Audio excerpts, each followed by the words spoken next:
Naila Rahmawati adalah wanita berusia 28 tahun, pendiam namun cerdas, yang bekerja sebagai pustakawan di sekolah swasta Al-Hikmah di Bandung.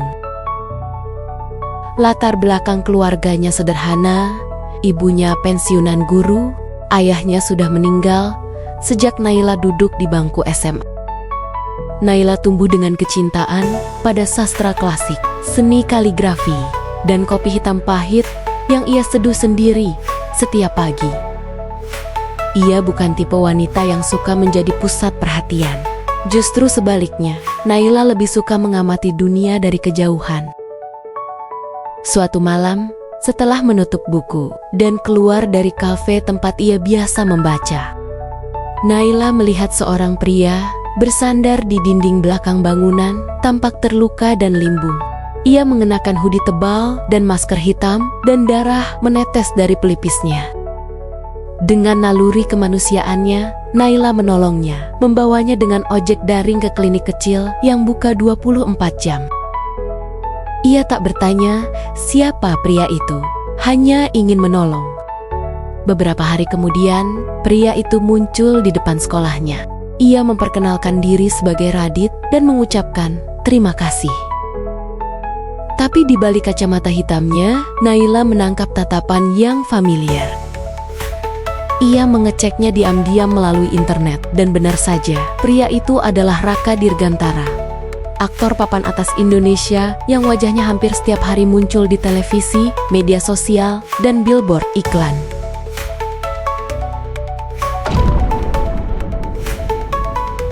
Raka kembali menghubungi Naila, bukan sebagai selebritas, tapi sebagai seseorang yang merasa dirinya bisa menjadi dirinya sendiri di hadapan perempuan ini. Naila yang awalnya enggan, akhirnya luluh oleh ketulusan dan ketenangan yang ditawarkan oleh Raka, yang ternyata sangat berbeda dari citra glamornya di depan publik. Pertemuan mereka intens.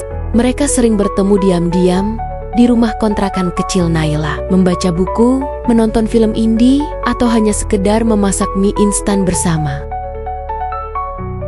Raka menceritakan kepenatan dunia hiburan, tekanan dari manajemen, pencitraan, dan kepalsuan relasi. Dalam waktu 3 bulan, Raka melamar Naila. Ia tak ingin hubungan ini jadi konsumsi publik. Mereka menikah diam-diam di Ubud, hanya disaksikan oleh notaris, seorang pendeta, dan 2 orang sahabat Raka yang paling dia percaya. Naila tetap tinggal di Bandung, bekerja seperti biasa. Mereka berkomunikasi diam-diam lewat pesan terenkripsi dan bertemu saat Raka sengaja menyamar. Dunia mereka terbelah 2. Satu penuh lampu sorot, satu lagi sunyi dan penuh cinta. Namun, rahasia seindah apapun akan retak jika terus disimpan. Raka mulai jadi bahan gosip karena sering menghilang. Seorang jurnalis paparazzi mencium gelagat aneh. Raka terlihat beberapa kali di Bandung, menyamar dan masuk ke ganggang kecil. Naila mulai menerima pesan misterius dari akun anonim. Kamu bukan siapa-siapa, jangan pikir kamu bisa memiliki dia. Bahkan ada wartawan yang menguntit ke perpustakaan tempat Naila bekerja. Agensi Raka mengendus kemungkinan hubungan asmara yang berisiko. Mereka marah besar.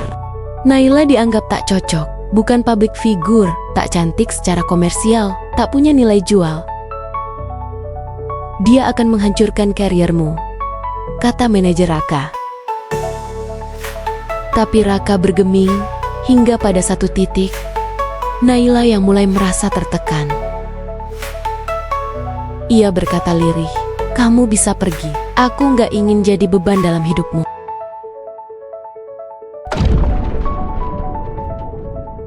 Saat Naila hendak menyerah, masa lalunya yang tak ia pahami tiba-tiba datang mengetuk. Seorang pria tua berdiri di ruang tamunya. paman dari pihak ayahnya yang selama ini menghilang. Ia membawa dokumen dan surat yang ditulis oleh ayah Naila sebelum wafat. Ayahnya ternyata adalah Indra Wiratama, salah satu pendiri jaringan perusahaan media, teknologi, dan finansial terbesar di Asia Tenggara, Wiratama Group. Demi melindungi Naila dari intrik bisnis keluarga dan bahaya politik internal, ia disembunyikan, hidup sederhana, dijauhkan dari pewarisan. Kini, setelah pemilik Wiratama Group yang sah wafat, Naila disebut sebagai satu-satunya pewaris sah karena saudara-saudaranya telah terlibat dalam skandal korupsi dan pelanggaran hukum. Naila terdiam. Dunia tempat Raka hidup yang penuh sorotan dan glamor ternyata adalah bagian kecil dari dunia yang bisa ia kuasai jika ia menginginkannya.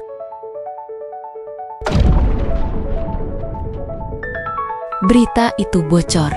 Media memburu Naila. Tapi kali ini bukan karena statusnya sebagai istri Raka, melainkan sebagai pewaris baru kerajaan bisnis Asia. Raka yang selama ini jadi pusat perhatian, kini merasa tersisih. Ia menjadi bayang-bayang Naila di publik. Fansnya menyalahkan Naila karena menguasai sang idola. Naila tak lagi bisa hidup biasa. Orang-orang mengawasi, mengecam, mencibir. Hubungan mereka goyah. Raka menjadi diam dan tertutup. Naila menangis. Kita menikah saat aku masih bukan siapa-siapa, dan kamu mencintaiku apa adanya. Sekarang kamu menjauh, karena takut aku jadi lebih dari kamu. Raka memeluk Naila malam itu. Ia sadar ini bukan tentang ketenaran, bukan tentang status. Ini tentang dua hati yang ingin bertahan di dunia yang saling menarik mereka menjauh. Mereka memutuskan mundur dari semuanya. Raka menolak kontrak film blockbuster luar negeri dan memilih membuat studio kecil di Yogyakarta. Ia memproduksi film-film dokumenter dan cerita rakyat yang hampir punah. Naila mengelola salah satu divisi konten sosial milik Wiratama Group yang memfokuskan diri pada literasi, pendidikan, dan jurnalisme etis.